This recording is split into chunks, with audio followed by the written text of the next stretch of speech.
For some people, a clean home isn't about appearances at all. It's survival. It's the one place where life finally feels manageable. If you've ever felt that pull, that need to fix, to scrub, to arrange, this isn't a flaw. It's your mind trying to tell you something important. The first sign is simple. They need control. Life outside that front door can feel unpredictable, messy, sometimes completely out of their hands. Bills, relationships, work, things they can't fix no matter how hard they try. But the kitchen counter, that they can fix. The folded towels, the swept floor, the dishes put away. Every small task becomes proof that something, anywhere, is under control. It's not vanity. It's a quiet way of saying, I can manage at least this much. And in a world that often feels chaotic, that small sense of order can feel like the only steady ground beneath their feet. The second sign is how they use cleaning to process anxiety. Watch closely and you'll notice the messier their mind feels, the more they clean. It's not random. Scrubbing a counter, organizing a shelf, wiping down a table. These repetitive motions calm a nervous system that won't quiet down on its own. Their hands move, so their thoughts can slow. It's almost meditative, a physical outlet for emotions that have nowhere else to go. So if you've ever seen someone clean furiously after a stressful day, understand this. They're not just tidying a room. They're trying to settle a storm happening inside them. The third sign goes back further than most people realize. Childhood. Maybe they grew up in a home where mess meant trouble, where a messy room brought criticism, or worse, where chaos in the house mirrored chaos between the people who raised them.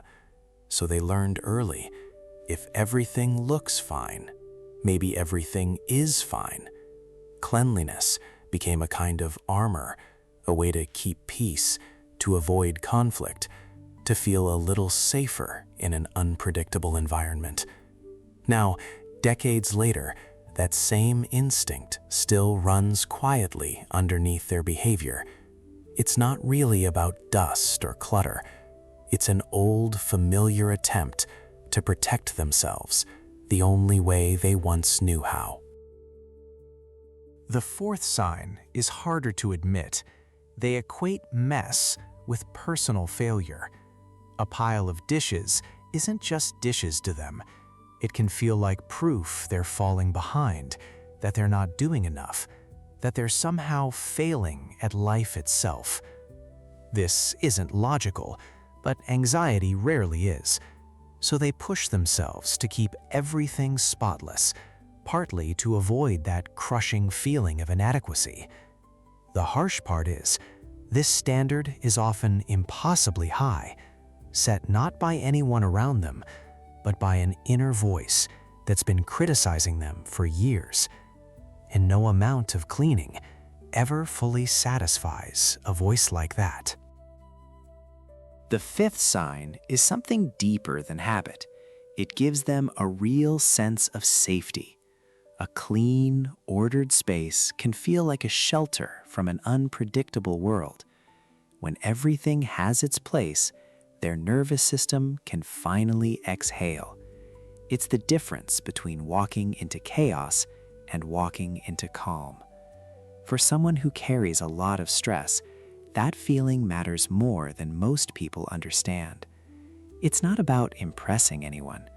It's about creating one small corner of life where they can breathe freely, where nothing demands anything from them, where for a few quiet minutes, they finally feel safe. But here's where it gets harder to look at, because the next 5 signs aren't just about comfort anymore.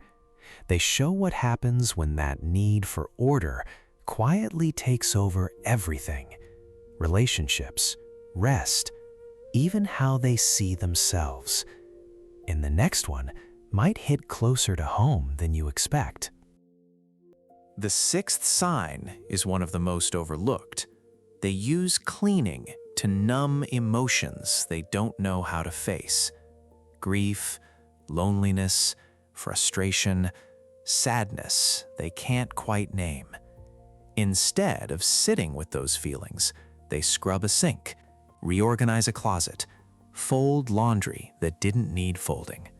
It keeps their hands busy and their mind distracted, just enough to avoid what's underneath.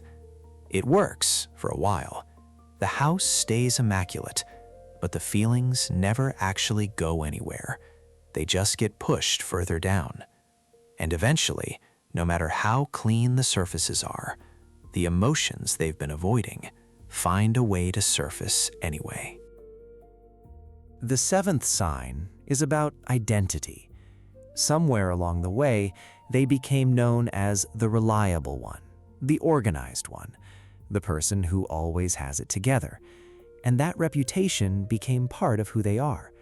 So an untidy home doesn't just feel uncomfortable, it feels like a threat to that identity. If the house falls apart, what does that say about them? This pressure is exhausting because it means they're rarely allowed to simply rest, to let things sit, to be human and imperfect. Their environment has quietly become tied to their self-worth, and that's a heavy thing to carry every single day. The eighth sign is the fear of being judged. They imagine someone walking in unannounced, glancing around, silently forming an opinion about them based on a stack of unopened mail or a sink with one dirty cup.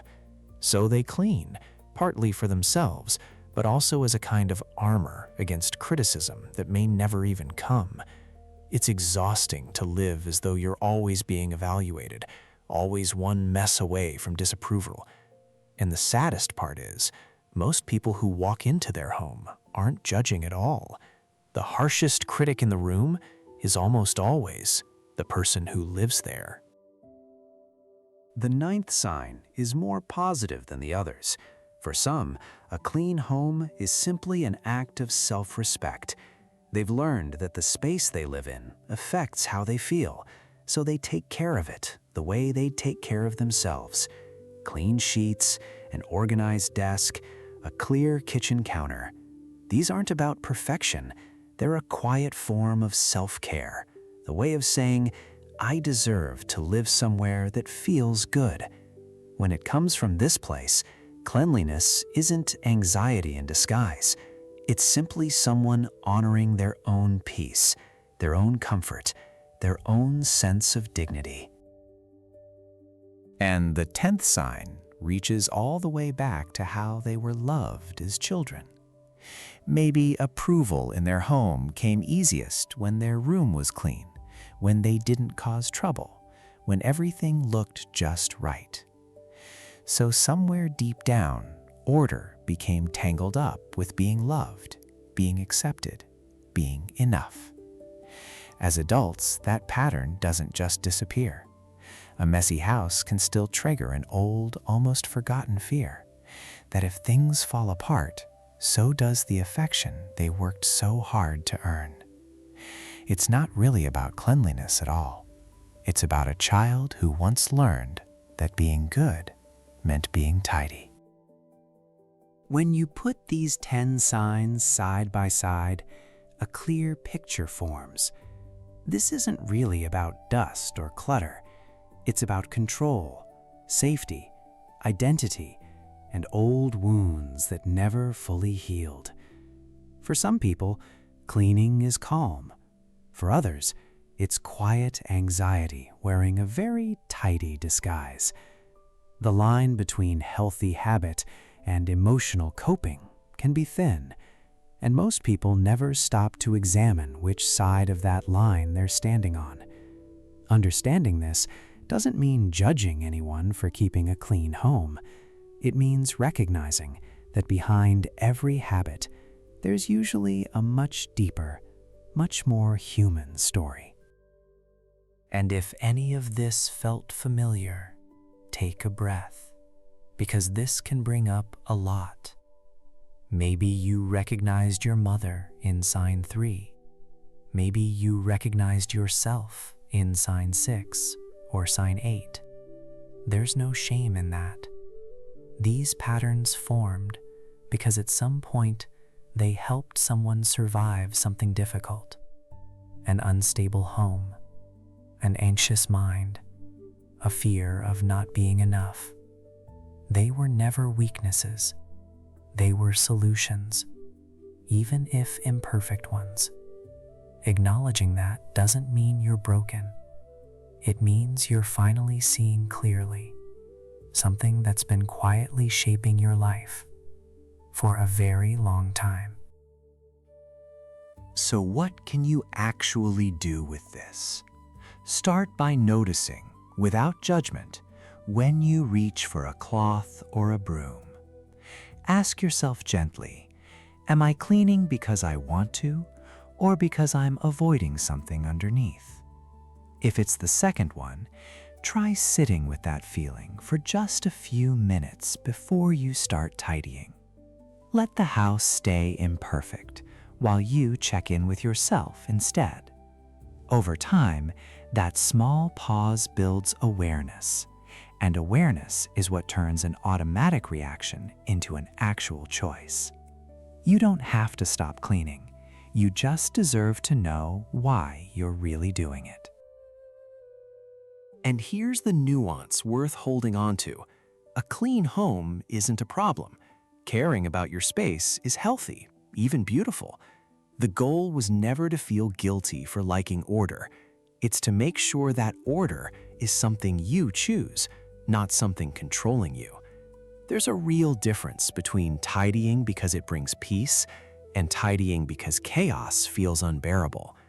Once you understand that difference, you get to decide for yourself, with compassion instead of pressure. Healing doesn't mean letting the house fall apart. It means finally giving yourself permission to rest, even when something is out of place.